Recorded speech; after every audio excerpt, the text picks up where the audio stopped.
सोचिए, अभी इसी वक्त एक वीडियो कॉल आता है पुलिस की तरफ से और कॉल पर कहा जाता है कि किसी गंभीर जुर्म में आपका नाम आया है और आपको फौरन गिरफ्तार किया जा रहा है। सुनने में ये किसी फिल्म का सीन लगता है ना? पर असल में यही है डिजिटल अरेस्ट, एक नया और बहुत ही खतरनाक स्कैम जिसके जाल में कोई भी, सच में कोई भी फंस सकता है। जरा इस सिचुएशन को इमेजिन करिए। फोन बजता है, एक वीडियो कॉल है, आप उठाते हैं और स्क्रीन पर पुलिस की वर्दी में कोई नजर आता है। वो आपका पूरा नाम लेता है और बड़े ही गंभीर लहजे में कहता है कि आपके खिलाफ अरेस्ट वारंट निकला है और आपको कॉल पर ही रहना होगा, नहीं तो फौरन गिरफ्तारी होगी। दिल की धड़कनें एकदम से तेज हो जाती हैं, है ना? और देखिए, ये कोई डरावना सपना नहीं है। आज ये कई लोगों के लिए एक खौफनाक हकीकत बन चुका है। ये मजाक बिल्कुल नहीं है, बल्कि ये एक बहुत ही चालाकी से बुना गया जाल है, एक ऐसा अपराध जो बहुत तेजी से फैल रहा है। तो इस स्कैम का मकसद क्या है? बिल्कुल साफ है, दिमाग में खौफ पैदा करना। मतलब ये लोग डर का इस्तेमाल करके सोचने समझने की शक्ति को ही खत्म कर देना चाहते हैं, ताकि उस घबराहट में कोई ऐसी जल्दबाजी में गलती कर बैठे जिसकी कीमत शायद उसकी जिंदगी भर की कमाई हो सकती है। तो सवाल ये है कि आखिर ये जाल काम कैसे करता है? चलिए इस स्कैम की पूरी बनावट को परत दर परत समझते हैं, ताकि हम इन अपराधियों की पूरी रणनीति को जान सकें। सबसे पहली और सबसे जरूरी बात जो हमें समझनी है वो ये है कि डिजिटल अरेस्ट जैसी कोई चीज कानून में होती ही नहीं है। जीरो। ये अपराधियों का बनाया हुआ एक नकली कॉन्सेप्ट है जिसका सिर्फ और सिर्फ एक ही मकसद है, लोगों को डराना और उनसे पैसे लूटना, बस। ये स्कैमर्स ना एक 4 स्टेप के फॉर्मूले पर काम करते हैं, बिल्कुल सोचा समझा प्लान। सबसे पहले वो संपर्क करते हैं और किसी गंभीर अपराध में शामिल होने का आरोप लगाते हैं। फिर आता है दूसरा कदम, डराना, धमकाना।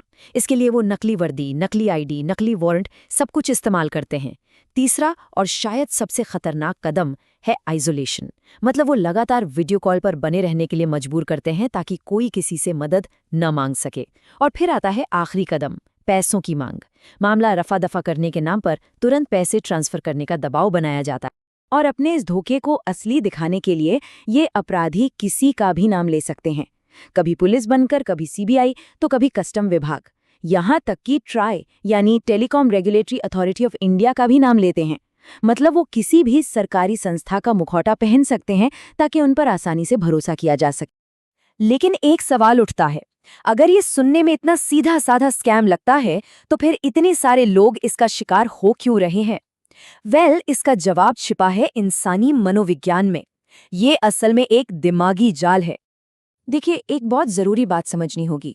ये अपराधी टेक्नोलॉजी पर नहीं बल्कि इमोशंस पर हमला करते हैं। वो हमारे अंदर के जो सबसे गहरे डर होते हैं ना, उनका फायदा उठाते हैं। जैसे कि अथॉरिटी का डर, समाज में बदनामी का डर और वो घबराहट जो हमें कुछ भी सोचने समझने नहीं देती। और इसका असर कितना भयानक हो सकता है, ये एक घटना से पता चलता है। सोचिए, एक महिला को 12 घंटे से ज्यादा एक वीडियो कॉल पर बंधक बनाकर रखा गया और आखिर में डर के मारे उसने अपनी जिंदगी भर की कमाई उन धोखेबाजों को ट्रांसफर कर दी। तो ये कोई छोटी मोटी धोखाधड़ी नहीं है। देश भर में लोगों ने इस स्कैम में लाखों और यहाँ तक कि करोड़ों रुपए गंवा दिए हैं। मतलब आर्थिक नुकसान का जो पैमाना है वो बहुत बहुत बड़ा है।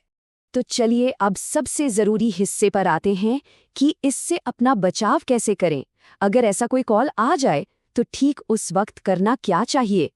कुछ रेड फ्लैग्स हैं, कुछ खतरे की निशानियां जिन पर ध्यान देना बहुत जरूरी है। जैसे कोई अचानक कॉल करके किसी जुर्म की बात करे, फौरन गिरफ्तारी की धमकी दे, लगातार वीडियो कॉल पर रहने को कहे, पैसे या बैंक डिटेल्स मांगे, या फिर इस पूरी बात को सीक्रेट रखने को कहे, तो बस समझ जाइए ये एक स्कैम है। इसमें कोई शक की गुंजाइश ही नहीं है। और अगर कभी ऐसी स्थिति में कोई फंस जाए तो फौरन ये कदम उठाने हैं। सबसे पहला, तुरंत कॉल काट दें, बिना एक पल सोचे। दूसरा, अगर मन में कोई भी शक है तो उस एजेंसी से उनके ऑफिशियल चैनल, उनके ऑफिशियल नंबर पर संपर्क करें, स्कैमर के दिए नंबर पर कभी नहीं। तीसरा, कभी भी किसी भी हालत में अपनी बैंक डिटेल्स या कोई भी फाइनेंशियल जानकारी शेयर ना करें।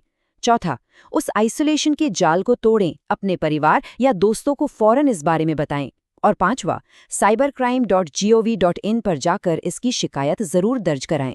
एक बात हमेशा याद रखनी चाहिए, जो असली कानूनी प्रक्रिया होती है उसमें लिखित दस्तावेज होते हैं, आपकी मौजूदगी जरूरी होती है और आपको वकील करने का अधिकार मिलता है। जबकि स्कैमर्स क्या करते हैं?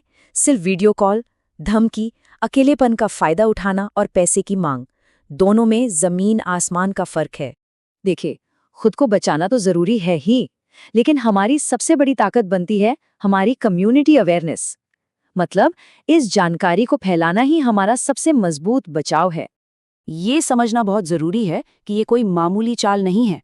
ये साइबर फ्रॉड का एक नया, एक इवॉल्व्ड रूप है, जो टेक्नोलॉजी और सोशल इंजीनियरिंग यानी कि मनोवैज्ञानिक दांवपेच का एक बहुत ही खतरनाक मिक्सचर है। जरा सोचिए, एक मामूली सी बातचीत इन अपराधियों के पूरे प्लान को फेल कर सकती है। इस जानकारी को अपने परिवार के साथ शेयर करें, खासकर घर के बुजुर्गों से बात करें, क्योंकि उन्हें अक्सर निशाना बनाया जाता है। अपने दोस्तों के बीच इन तरीकों पर बात करें। सीधी सी बात है, जितने ज्यादा लोग इस धोखे के बारे में जानेंगे, इन स्कैमर्स की ताकत उतनी ही कम होती जाएगी। तो आखिर में बस ये सवाल कि हमारी जिंदगी में आज ऐसा कौन है जिसे ये जानकारी सुनने की सबसे ज्यादा जरूरत है? इस जानकारी को शेयर करना किसी अपने को एक बहुत बड़े धोखे से बचाने जैसा है। सतर्क रहें और सुरक्षित रहें।